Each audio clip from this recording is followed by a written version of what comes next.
Books and coffee, that's all I need. Lost in a world of fantasy.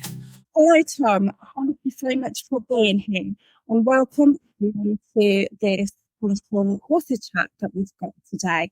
I have here a very special human being. I never know which way to point because it mirrors. And Tom Mead has written two that we've read this year. Here, Death and the Conjurer and the Murder Wheel. They are both mysteries, and I'm going to let Tom introduce himself. Let you guys know. Fabulous. Thank you. Thank you so much for having me, Laura, and thank you for saying such kind things about the books. I'm really glad you enjoyed them. Yes, hello everybody. My name's Tom. You joined me at my local coffee shop where I get a lot of writing done. So I thought I'd do my chat with Laura from here. So you might hear the whir of a coffee machine or a bit of light jazz or whatever. But hopefully that will just make the atmosphere a bit more vibrant. But yes, I write murder mysteries. They are vintage style whodunit, so they're heavily inspired by the kind of golden age classics of Agatha Christie, that sort of era, the kind of interwar period, where the emphasis was always on the puzzle and on the sort of the answering of a question. So who done it, or how was the crime committed, that kind of thing. So with that in mind, my books are set in the 1930s, and so they're set at the height of the Golden Age, and they are locked room mysteries. So that means that they feature so-called impossible crimes, so crimes where there's an element of something that's physically inexplicable. It seems as though there's no rational way that the crime could have been committed without some kind of supernatural intervention. But of course, the solution is always fair play and earthly. There's nothing actually supernatural afoot in them. It's always an illusion.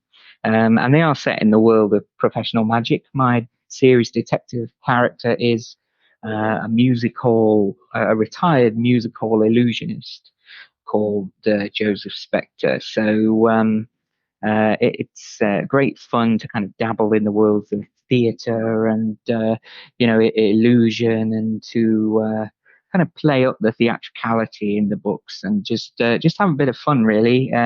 Make the plots as complicated as I can manage, but at the same time keep the clues coming so that readers can try and play along and suss out the mystery before Spectre does. Yeah. No, I think we do a fantastic job of that. I'm been able to work out. I've had guesses, but I can. I always have like a little note next to me. Oh, that's brilliant! Remember that, and all of the things that I write down are nothing to do with it. Yeah, that's the fun of it, because I think this idea of fair play, it's an illusion, really. It's sort of part of the trick, because really you obviously you don't want the reader to suss anything out, but you want to give them that illusion that there is a possibility. So you'll occasionally throw a little a little tidbit their way, but really it's about making the mystery as watertight as you can. It's a delicate balance, I suppose, but that's the fun of it, and that's the sort of thing that I love as a reader. So it's that kind of effect that I'm always going for when I'm putting together a plot, or when I'm piecing together a finished story. Yeah. Oh, sorry, I love when you read. This is why they're one two of my favourite books so far this year, because whenever I think of it, I get excited thinking about, woo, I remember that bit. Oh, me too. This is the thing. This is why I love this genre so much because of. I mean, I've talked a lot before about this idea of the mystery writer having a kind of almost a psychological bond with the reader, because you're deliberately trying to manipulate the reader's perceptions and expectations, and I love it. I think it's a really fun kind of thrilling exercise, and as a often think of mystery writers as being like magicians. In that the mystery novel is a kind of a performance. You are, but at the same time, you are entering into a contract with the reader almost. That the reader comes along knowing that they're going to be tricked, knowing that there are going to be all sorts of little traps and red herrings along the way, but that's all part of the game, and I love that sort of cat and mouse between writer and reader. I think it's just brilliant, and it's again, as a reader myself, it's what I love. So it's the that's what I'm always going for, what I'm always striving for as as a writer myself. It's really about trying to recapture that feeling that you get from reading the classics, like, for instance, Murder of Roger Ackroyd, a book which manages to break all the rules of the genre, but at the same time, it doesn't really. That's the brilliance of it. It's quite a divisive book, but really, it's actually quite so meticulously constructed that it doesn't actually break any of the rules. I love a book like that has such a kind of sweeping deception at its heart. I think that's just brilliant. Yeah, I think I'm going to get round to reading that for the first time this month. Oh, really? Oh, you're in for a treat then. Yeah. I've heard so many things about it now. I've almost been scared to go into it because I don't, that first time read, that first is always question there. And I think Yes. I think I'm going to love it. I almost don't want the first time to be over. Well, it's a fantastic book. Yeah, it's a fantastic book, but the trouble is, it's one of those things, a bit like the movie Psycho, where the twist is so well known that it can ruin the experience of it for the first time. So I suppose it's important to avoid the spoilers with a book like Roger Ackroyd. I think I hope we've managed to do that. Yes. Well, I won't give anything away, just to tell you that it's a brilliant and surprising book. Yeah. Yeah, we're in a spoiler zone here. Okay, so let's move on to when and who you started writing. Yeah, of course. Well, I've always been writing in one form or another, but writing these books specifically, I started off on what would eventually become Death and the Conjurer during COVID. Of course, it was a COVID novel. Like so many other people, I was just looking for a bit of escapism, and I mean, a good murder mystery. That's what it boils down to. It's an exercise in escapism. You sort of dive into it, and it's a refuge from the real world. And I suppose more generally speaking, that's what writing is. It's you're creating your own fictional space that you can just play around in. But I actually wrote Death and the Conjurer and The Murder Wheel back to back. They were both written in draft during 2020. They both emerged from various ideas and notebooks and things that I'd been compiling over probably the last few years. But in terms of actually putting pen to paper and getting them done, they were written pretty quickly. that was mainly because I was trying to emulate the golden age writers that I love. So they were all remarkably prolific. My personal favorite is John Dixon Carr. I always talk about him because he was so good at locked room puzzles, and he had a real genius for coming up with incredible mystery plots that were pretty much unbeatable. He's certainly up there with Agatha Christie. Other writers that I love are Ellery Queen, which was a pseudonym used by two cousins, Frederick Dannay and Manfred Lee. The Ellery Queen novels, particularly the early ones, are remarkably constructed puzzles with many of the trappings that I have employed in the Spectre novels. So, for instance, in the early Ellery Queens, you will often get a challenge to the reader, where at a certain point in the novel, the author will effectively step into the narrative and address the reader directly and say, "You've had all the clues now. Can you solve the mystery?" And I love that so much. I thought it was a very I suppose very kind of ahead of its time as a device, because of course it indicates a level of self-awareness within the genre that I find very appealing. And I suppose certain mysteries, Roger Ackroyd being one, are very ahead of their time because they engage in a kind of a level of intertextuality.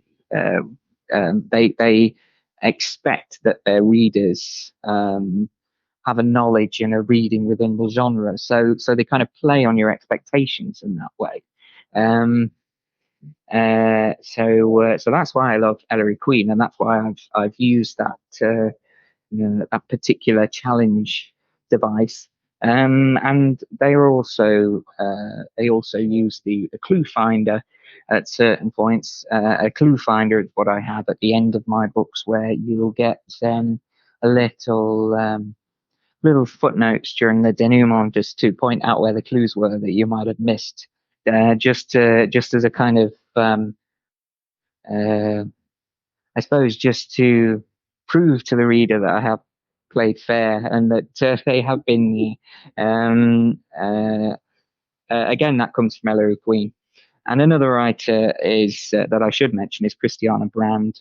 She is somebody who I don't think really gets talked about as much as she probably should. Not a household name in the way that Agatha Christie is, although of course very well thought of in crime fiction circles. But sadly, she wasn't particularly prolific. She only wrote a handful of detective novels. She is best known really as the creator of Nanny McPhee, the character that was made into a series. It was a series of children's books, but obviously made into films more recently. But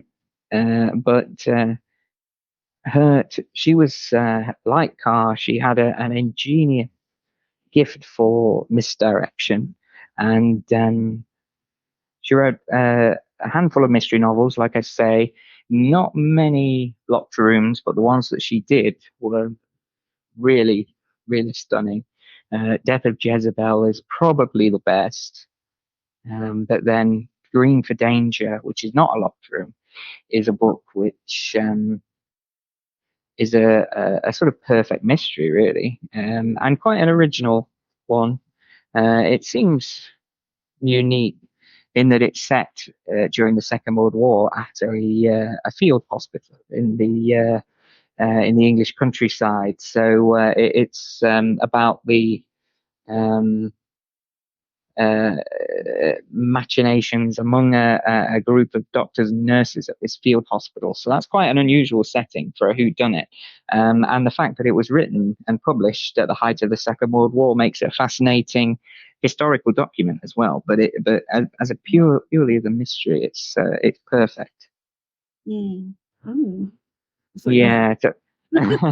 Yeah, I recommend all of them. And the good thing is that so many of them are now readily available, having perhaps been out of print over the years. They're now back. thanks to the British Library, various other publishers. Yeah.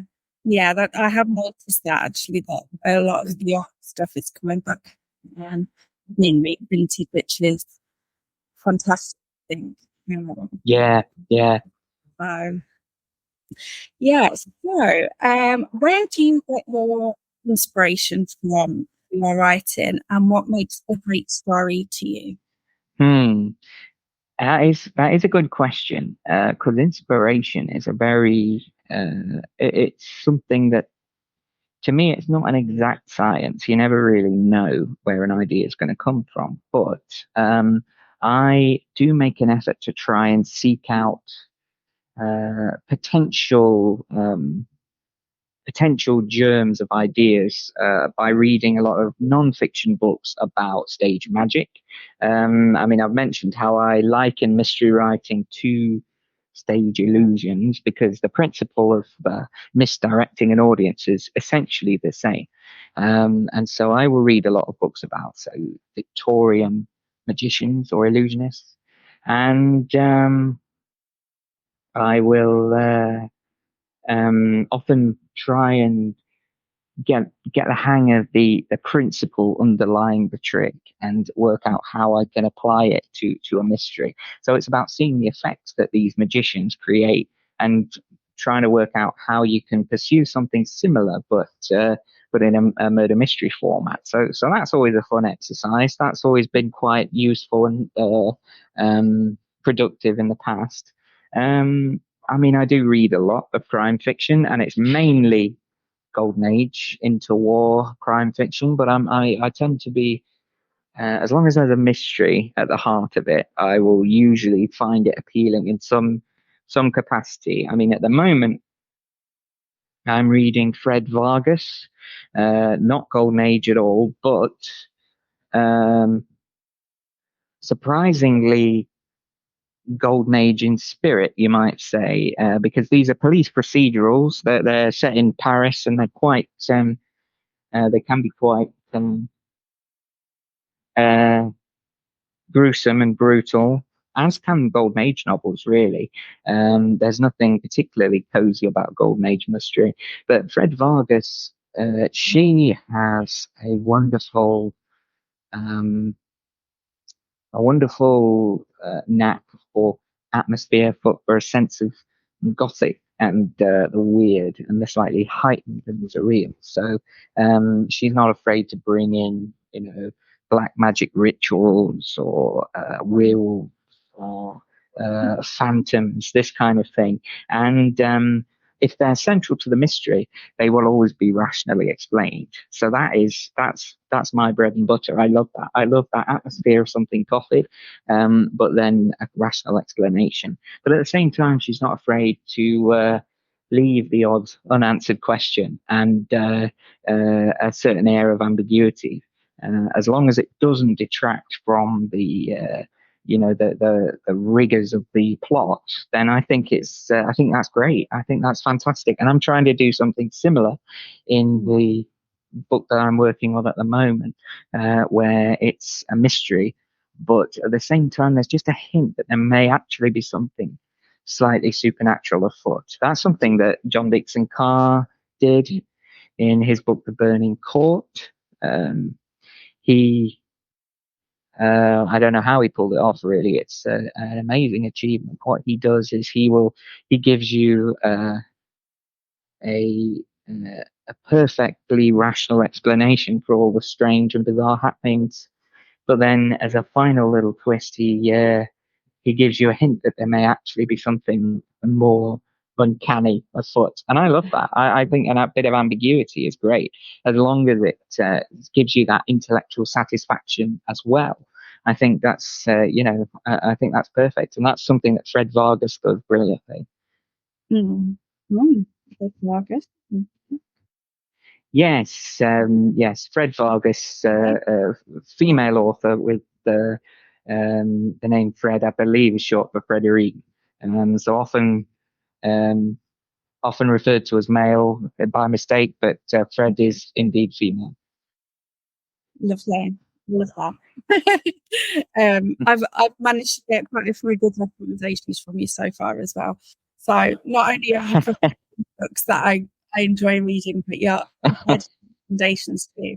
So Well, this is what, because I mean, I think of myself more as a reader than a writer, yeah, because as it's writing gives me the opportunity to receive a lot of free book and a lot of books that it's just an excuse to be reading non-stop, really. yeah, I kind of love that. Yeah, I me too. It's great. had talent with writing, but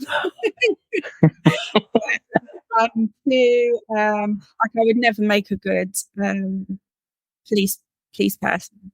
I thought I'm so easily like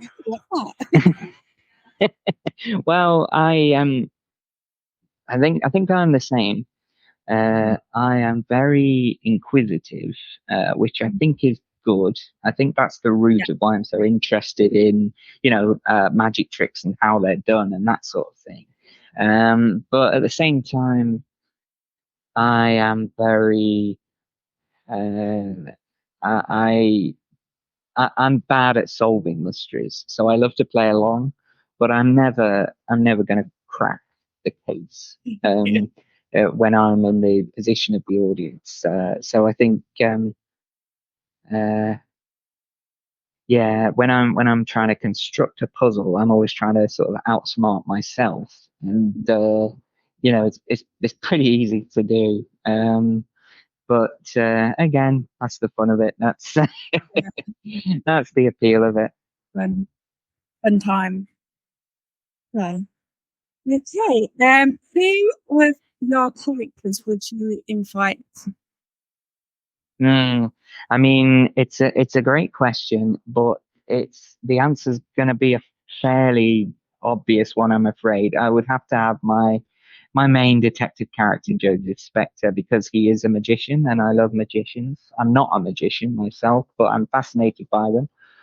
He's also a very flamboyant character and a raconteur, um, full of stories and weird myths and folklore and ghost stories and that kind of thing. So he'd just be great company.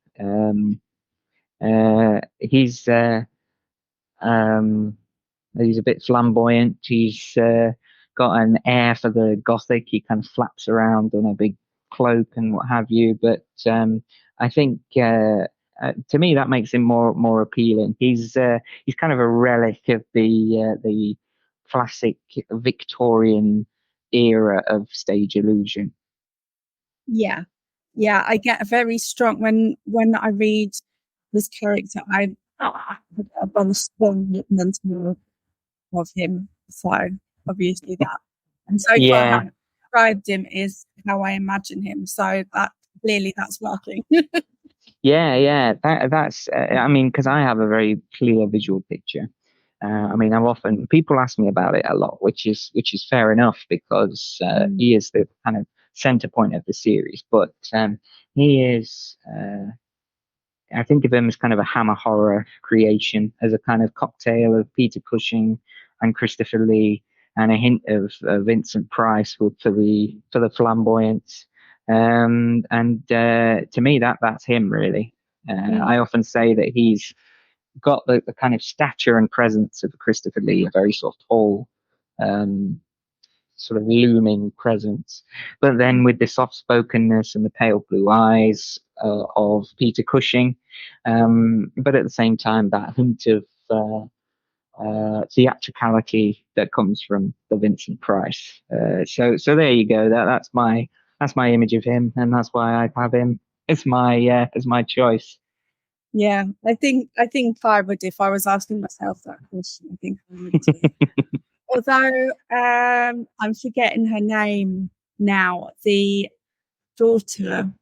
Oh Yeah, yeah, Lydia Reese, the psychiatrist. Yeah, she's a fun character. I really like her, and in fact, she makes a return appearance in book 4, which I have just finished drafting. It's with the publisher, with the editors at the moment. So But yeah, she's one of those characters that I enjoyed writing because she's kind of a femme fatale, I suppose, Yeah. in the classic sense. She's very kind of mysterious. Yeah.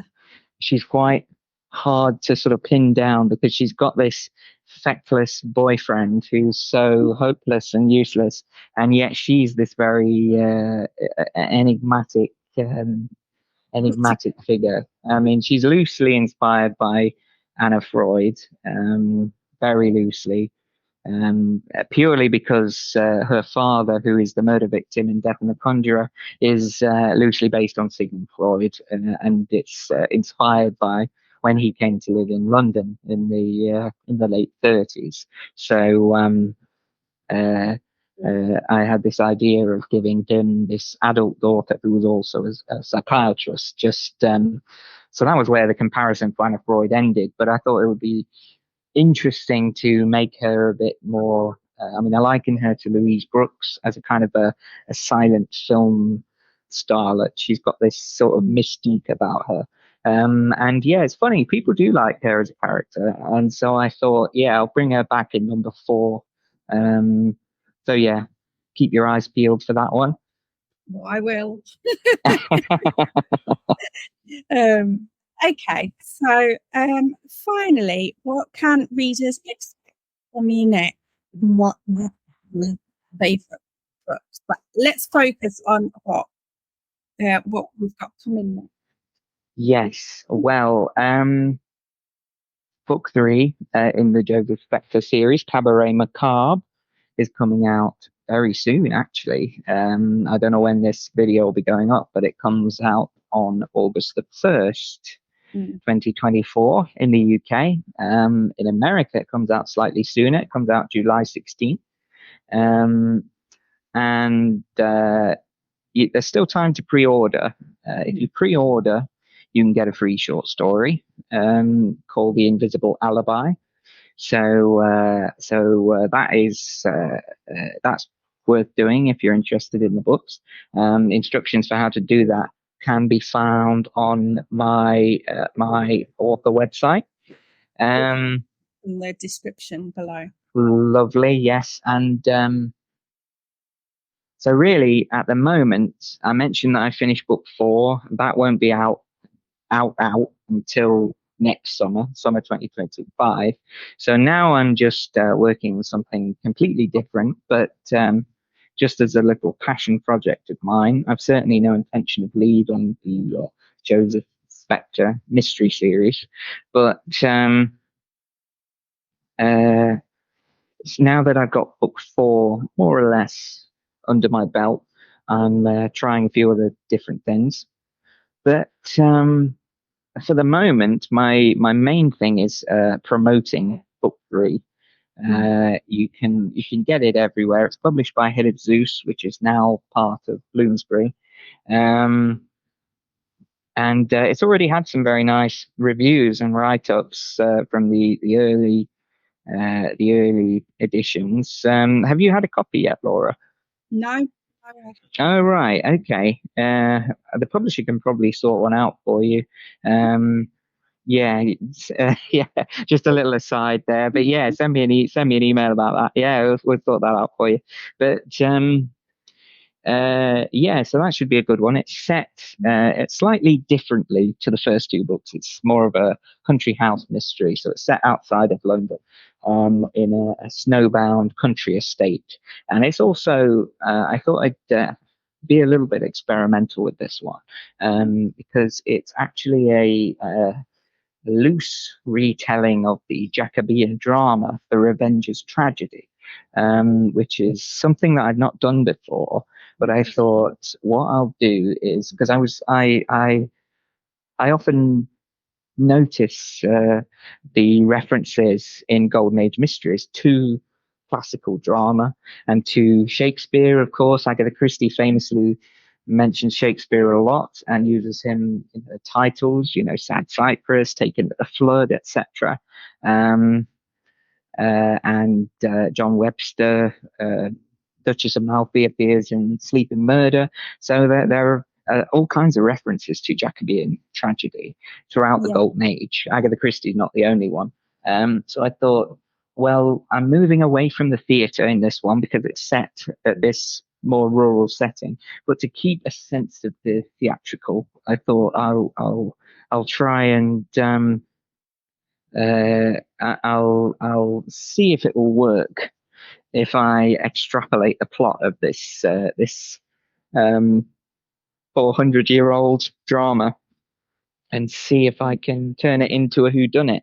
And obviously it's not a line for line retelling because, of course, the murderer would be a dead giveaway. But I thought I can use some of the trappings of it and use certain quotations and images from it, and so that's what I've done. Oh, that's exciting. Ooh. Yeah, so it's quite a bloodthirsty one. Got a higher body count than the first two, probably than the first two put together, actually. Yeah. But then that's the Jacobeans for you. Yeah, I would say so. So yeah, I think if you like the first two, you'll have fun with this one. I think it's the best of the three, but we'll see if others agree with me. Yeah, I'm sure they will. I would place money on it.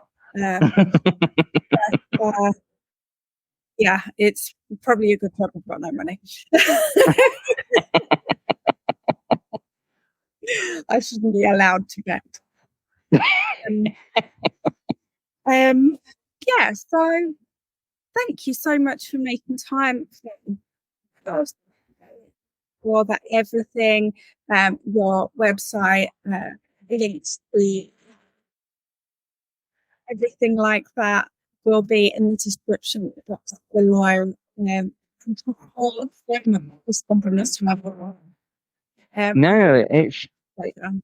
it's been an absolute pleasure, and hopefully see you again soon, Laura, when I'm around the West Midlands. Do come along and say hello, and that goes to everybody watching as well. I'm doing a lot of events and talks and things around the country, really. So do come along and say hello. Again, have a look at my website for all the dates, etc. Yeah, I also whenever I see anything on your Instagram, I share it to my stories as well. Oh, terrific! If anyone's interested in any of the events, there's lots of places to find it quickly. Yeah. So, okay. Thank you very much. Thank you. Grab a cup of